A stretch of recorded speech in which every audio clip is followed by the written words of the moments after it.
नमस्ते सबैजनालाई फेरि पनि म तपाईहरुको माझमा एउटा भिडियो लिएर आइसकेको छु। आज चाहिँ म छुट्टीको दिन रुममा बस्दा बस्दा सुतेर साह्रै नै अल्छी लाग्यो, त्यही भएर एकछिन बाहिर निक्लिनु पर्यो भनेर यसो हावा चिसो हावा खान आएको। यो गर्मीमा अहिले दिनको 3 बजिरहेछ अनि म चाहिँ समुद्रको किनारमा खुट्टा हल्लाउँदै बसिरहेको छु। तपाईहरु पनि यो दृश्यहरु हेरेर मनोरञ्जन लिनुहुन्छ भने आशा र भरोसा गरेको छु।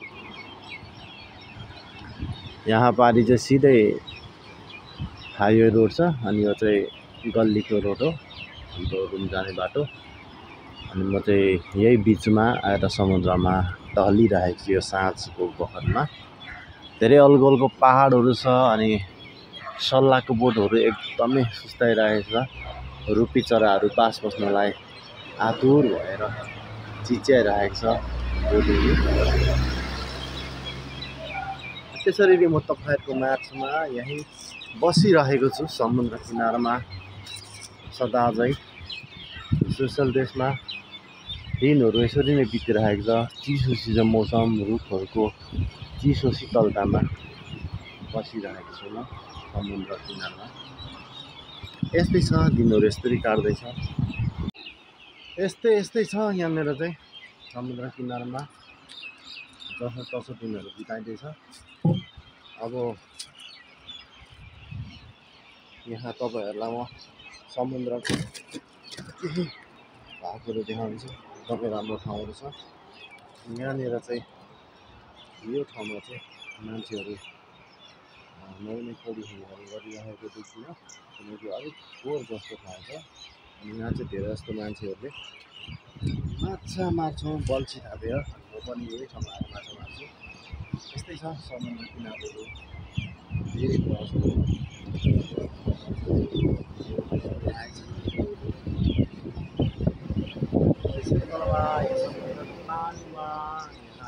खेल्नलाई तपाईहरुलाई देखाउनलाई कस्तो लाग्छ हेरेर कमेन्ट गरिदिनु होला अनि लाइक सब्स्क्राइब पनि गरिदिनु हुन्छ भन्ने आशा गर्नेछु। जसले तपाईले हेर्दै हुनुहुन्छ एसएसएलको एकदमै पहाडी इलाका हो। यो पहाड ठाउँ एयरपोर्ट यही नजिकै छ। अनि यो चाहिँ पहाड भन्दा नि कस्तो चट्टानले बनेको पहाडहरु छ। तर पनि त्यो चट्टानको बीचको भागहरुमा थोरै माटोहरु भएको ठाउँमा रुखहरु छ। यस्तो रमाइलो ठाउँ छ है सेसल चाहिँ। अब म चाहिँ केही एकछिनलाई मार्केटतिर जाँदैछु। हाम्रो नजिकै छ एउटा मार्केट छ। नजिकैको मार्केट चाहिँ प्रायः जस्तो बजारहरू आएको हुन्छ अनि त्यहाँबाट भित्र पुग्छ। त्यसैले यहाँदेखि 25 मिनट लगभग हिँड्नुपर्छ गोभेलेन्स भन्ने ठाउँमा पुग्नुको लागि, मार्केट पुग्नको लागि। त्यहाँ जानेछु, चिसोहरू खानु छु, केही कुराहरू। त्यस्तै छ, रोड यस्तो राम्रो छ हाम्रो नेपालमा। यस्तो राम्रो गाउँतिर रोड भएको कति राम्रो हुने थियो। यहाँ चाहिँ पुरा घुँडा काट्छ गाउँतिर पनि यस्तै रोड छ। रोड नेपालमा चाहिँ कर तिरे अनुसार चाहिँ रोड यस्तो हुनुपर्छ, तर छैन हाम्रो नेपालमा। यस्तै छ यहाँको दृश्यहरु हेर्न सक्छ। सल्लाघारी छ, सल्लाको भेटहरू छ। ट्राफिक छ, हिँड्नलाई पनि सहज गराइदिएको छ। गाडीतिर हिँड्ने पनि हामी आनन्दले सेफसँग सुरक्षासँग हामी हिँड्न सक्छौँ। गाडीको दृश्यहरू यस्तै छ। एकदमै वातावरण चाहिँ राम्रो छ, रमणीय ठाउँहरु।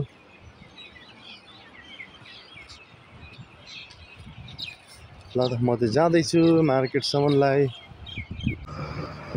अनि यहाँ चाहिँ बाटैभरि जहिले देखिरहन्छु मानेको बोटहरु। हाम्रोतिर भए चाहिँ सुँगुरले दह्रो खाने थियो, तर यहाँ चाहिँ फुलको रूपमा मान्छेहरू लगेर चाहिँ रोपेको देखिरहेको छु। हामीले बनाएको नयाँ बिल्डिङ हो त्यो पनि यस्तै रोपेको छ। एकदमै धेरै बाटैभरि पाइन्छ, जङ्गलैभरि पाइन्छ।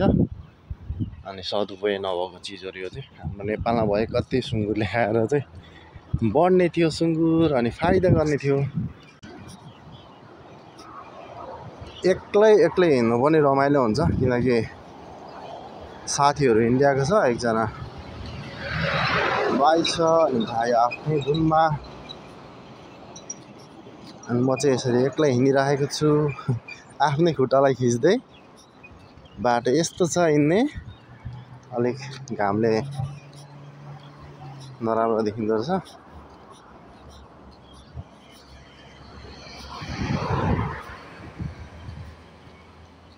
हरेक पाइलामा लड्दै र फुट्दै। यहाँ रोडको बिचमा चाहिँ धुप्पीको बोटहरू पनि, सल्लाहकै बोट रहेछ, धुप्पी होला सल्लाहकै सानो सानो बोटहरू पस्ट्याउँदै गइरहेको रहेछ।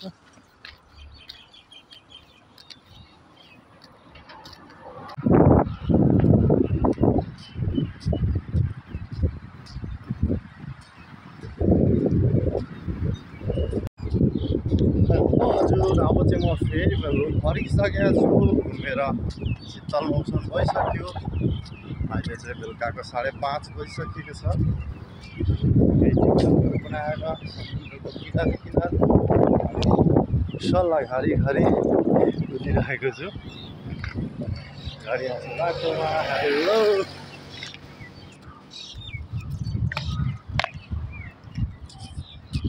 रुम पुग्न लाग्यो। अब चाहिँ रुमकै नजिकै समुद्रहरू छ।